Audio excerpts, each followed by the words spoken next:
Hey guys, it's Jake here with eTrailer. Today we have a 2024 GMC Sierra 2500 and we're going to be taking a look at and I'm going to show you how to install the B&W Turnoverball Gooseneck Hitch. Adding a B&W Turnoverball Gooseneck Hitch is going to give you kind of the best of both worlds. It'll give you a gooseneck whenever you need to haul a gooseneck trailer. There's also accessories that you can get a fifth wheel and drop it right in place. If you have a short bed like we have here, you can get the B&W Companion Slider Hitch to account for the headspace that you'll need up here to be able to make turns with a fifth wheel trailer. Or if you have an 8-foot bed, you can just get the standard B&W Companion that does not have the sliding feature because you'll have more than enough space with your 8-foot bed. The other side of having this gooseneck trailer hitch is when you're not using it, you simply take the ball out, flip it over, you'll drop it back down into its slot, and it's as if you don't have a gooseneck hitch at all. This hitch is going to be rated for 30,000 pounds max gross trailer weight rating. That is going to be the trailer plus the load included. Now when you're talking about the pin weight or the downward pressure from the trailer coupler on the ball, or the vertical load limit, that is going to be 7,500 pounds. So you want to be sure that you're not exceeding either of those capacities or the capacities that your truck is designed to handle. This kit is going to include your safety chain loops so that whenever you're hauling those gooseneck trailers, you can get those hooked up so that you're safely traveling down the road. B&W is well known for their very thick, sturdy steel construction and their gray powder coat finish. This is a very, very tough finish. I will say one thing. I've had a B&W gooseneck in my truck for about 7 years now at the date of this video, and it is all going to depend on what you do with the bed of your truck. As you can see, the truck here that we have is used for construction. So this paint job may not last if you are putting rock or building materials in the bed of your truck. It's just going to depend on what you use your truck for. Both the safety chain loops and the gooseneck ball are going to have a coating on them to help protect them for the years to come from weather or heavy usage, anything like that. It's going to be a standard 2 5/16 gooseneck. When you need to flip the ball over, no matter what orientation you have it in, you'll have to look in your driver's side rear wheel well. You'll see the handle to unlock the pin. What you want to do is you pull straight out, pull it over to the side, and that'll lock it into place. There's just a little tab that grabs on there, and then once you flip it over, you simply push it back over, and it slams shut and locks that ball in place. Now, as far as the installation goes, this install is not too terrible. Hopefully I'm able to help you with showing you how it's done. The only modifications you'll have to make to your vehicle, which is a big concern for a lot of people, is going to be a 4-inch hole in the top of your bed, 4 more holes for the safety chain loops to drop down into place, and then you'll have to remove one of your heat shields and then cut a small notch out of your wheel well liner. Other than that, you don't have to make any modifications underneath to the frame, nothing like that. A lot of gooseneck hitches, you got to drill some pretty big holes in the frame, and you don't have to with this one. This one will have weld nuts on top of the frame rail that you'll just take the hardware and thread it down into it, and that holds the hitch in place. But with that being said, hopefully the rest of this video is able to help you get your hitch installed. Now to begin our installation, we're going to have to lower down our spare tire to get it out of the way to make more room for our components to go up onto our frame rails. You want to take your key out of your key fob. There's a little lock here. You want to turn it a quarter of a turn. You'll pull the locking core out, and then we can lower our spare tire.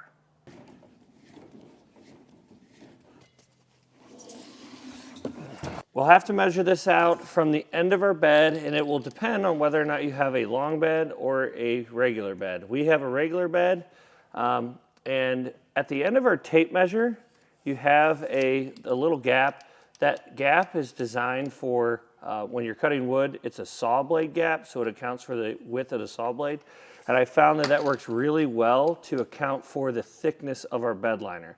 So technically the tape measure starts at 0 at the tape measure, not at the hook.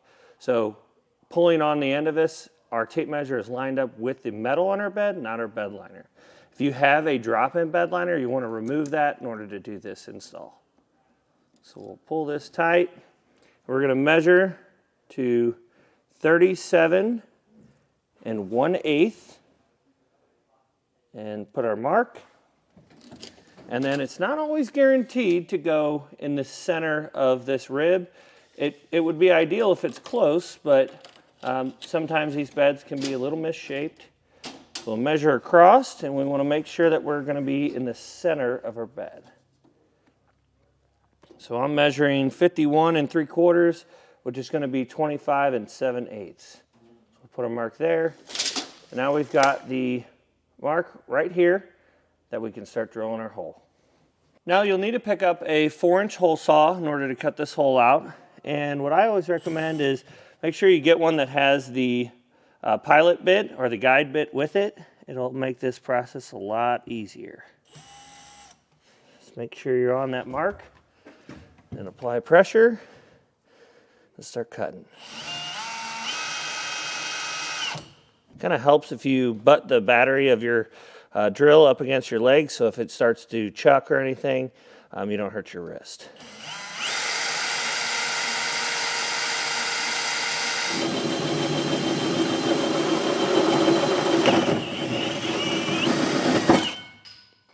Now we'll take a file, and you want to round out the inside of this edge because it can be really, really sharp on the bottom. Now we're going to take a paint pen and just coat the inside of this metal so we don't have to worry about rust or corrosion later on.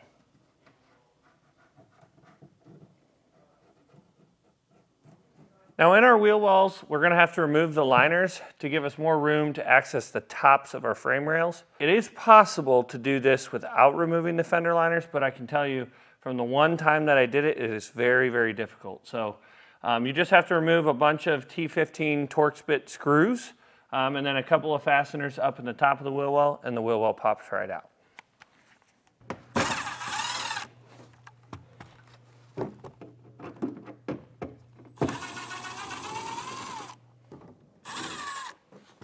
Now we can take our fender liner, and I found if you start from the center where it's split here and just kind of work your way down the edge on both sides, you can get it pulled out.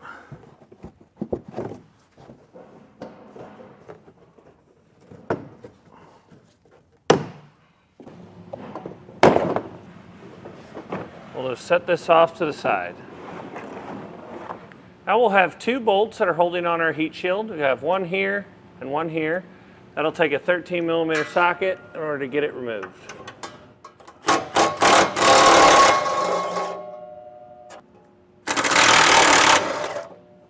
Now we're going to have four 13mm head bolts that are holding our heat shield in place up here.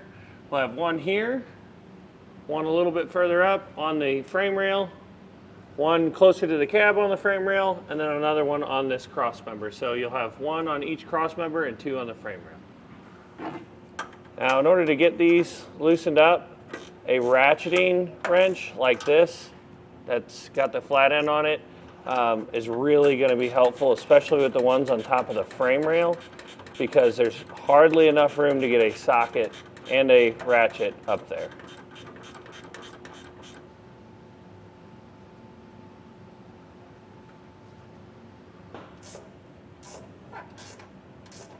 With those four bolts out of our heat shield, we can pop it up, and we will not be replacing this. Now we're ready to get our rails assembled to put them up in place. I've already got the front one in place, but I'll show you how to assemble the back one. We're going to take these brackets. It really doesn't matter which side you start with on the back portion. What will matter is on the inside of the tube, you'll want the weld mark where they folded the tube over and welded it together. You want that to be on the bottom. Take this bracket, slide it up. We're going to take this bolt, slide it in from the back side going, and you just want all your hardware, all the nuts and bolt heads to be on the same side, and you want those to be facing the front of the vehicle. We'll take our nuts. Something I found here is that these threads, just from, I guess from the packaging, the threads can kind of be a little boogered up. So we'll get those hand tight. In the instructions, it'll tell you to torque these down while you've got this set down on the ground. I can tell you from experience, do not do that. It is very difficult to get the bolts in our frame rail into these holes if you've got this all rigid and tight. Now, with that being said, that's going to make it a little bit more difficult to torque these down once we get it up into place. But I'm willing to accept that challenge because getting these bolts into the tops of our frame rail are very, very difficult if this is all solid. We'll take our piece, you're going to lift it up, and you want to slide it over the frame rail. This is why I like doing the driver's side first, because there's some wiring and stuff up here. We're going to slide that up, and then we're going to lift this piece up, and you can see this is where we're going to install that other bracket. Typically you can hold it with one hand, then take our bolts, slide them in to their places, and then we'll follow it up with a nut on the back side of each one of these. The sides, on top of our frame rail, you can kind of feel down through those two holes I was talking about earlier, line up the two holes in the top of our frame. We're going to take the shorter bolts that come in our kit, and we're going to thread those down into them. You want to make sure that you have got these straight on, and you should be able to thread them in all the way down. So if you can't, that means they're cross-threaded and you need to pull it back out and get it lined up straight. Now with an extra set of hands, it's going to be a lot easier to have an extra person hold this up into place. You're going to have Brad slide it up in there. You want to make sure that your hitch lines up with the hole in the bed. And then we'll take our brackets. You're going to have one bracket for the outside here. Slide our bolts through. Then you can line it up with the hitch. There we go. Do the same for this other side, and then we're going to use that same technique for the front side, so for this front bracket. So making sure that your center hole goes up into the hole that we drilled in the bed is definitely key, because what we had was this bracket here was a little bit too far forward and our hole wasn't lining up right. Now before we tighten down everything underneath, I always like to come back up inside the bed and make sure that our hitch is centered inside the hole that we drilled. So now that I've got it re-centered, we'll go back underneath and start tightening things down. Now we're going to take a 19mm socket and tighten down our frame bolts that are going through the top of our frame rails.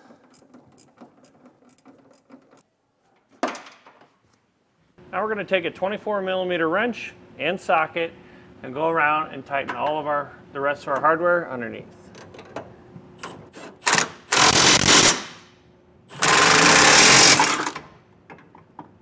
Now we're going to come back and torque all of our hardware to the specifications in the instructions.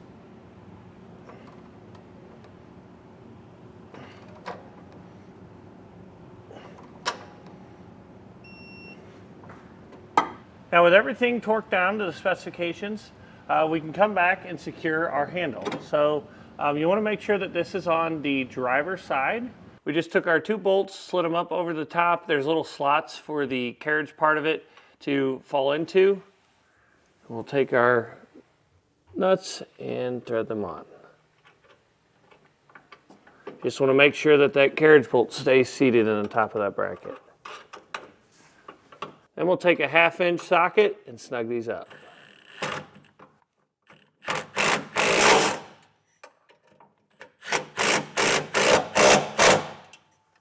Now we can take our handle, we'll slide it over the frame rail. Then we'll take the shorter bolt that came in our kit, slide it through, and follow it up with the nut on the other side. Now we're going to take a small pilot drill bit, and we're going to be drilling out the holes for our safety chain loops. I've already taken a punch and just punched a dent right in the middle of each one of our 4 holes. Now we can take that pilot drill bit, line it up with that dimple, and drill a couple pilot holes.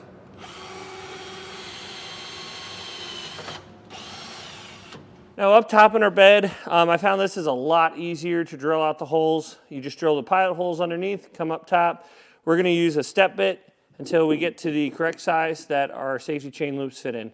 In your instructions it'll say to drill it out to 11/16. In the past, if you don't In installs that I've done, if you do not have those holes, the pilot holes perfectly centered, 11/16 is not going to be big enough. So what I like to do is drill it out till one side fits in perfectly so that you can get the safety chain loops in and out easily.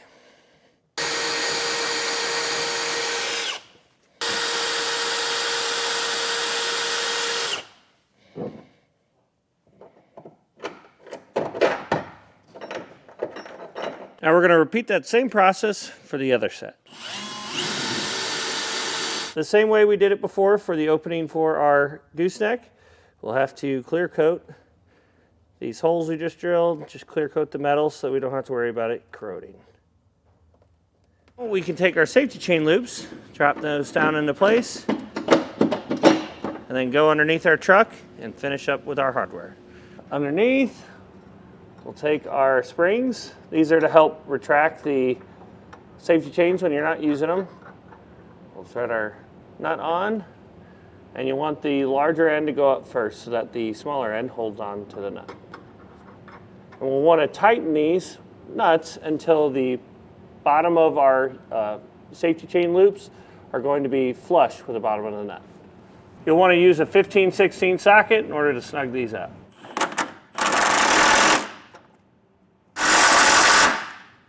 With our hitch all installed, what we can do is put our heat shield back up into place.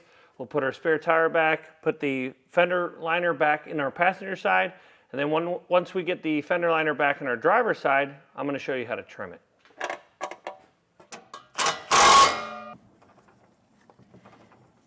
Now with our fender liner back in, right by this middle screw, you can see our handle underneath.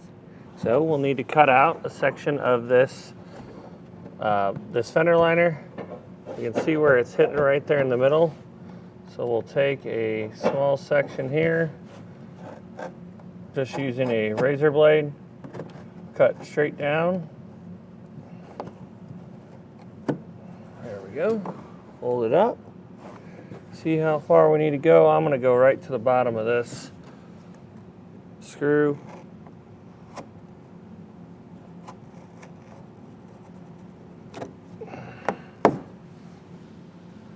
And we'll just keep trimming this off until we get enough out of the way for our handle to pull through. You can rotate the handle down a little bit. Should still be able to pull straight through. I'm going to just take off this little extra chunk here because it's not doing anything. There we go. So this should give the owner of our vehicle ample room to be able to pull this out, pull it to the side, lock it when they need to flip the ball over, close it when they need to lock it. Now all that's left to do is we'll take the white lithium grease packet that is included in your packet. Just want to make sure we have a small hole in it. We'll take it and we just want to smear it all over the shank of our ball. This will help to protect it over time. We want to smear it all around so that it gets every part of this coated.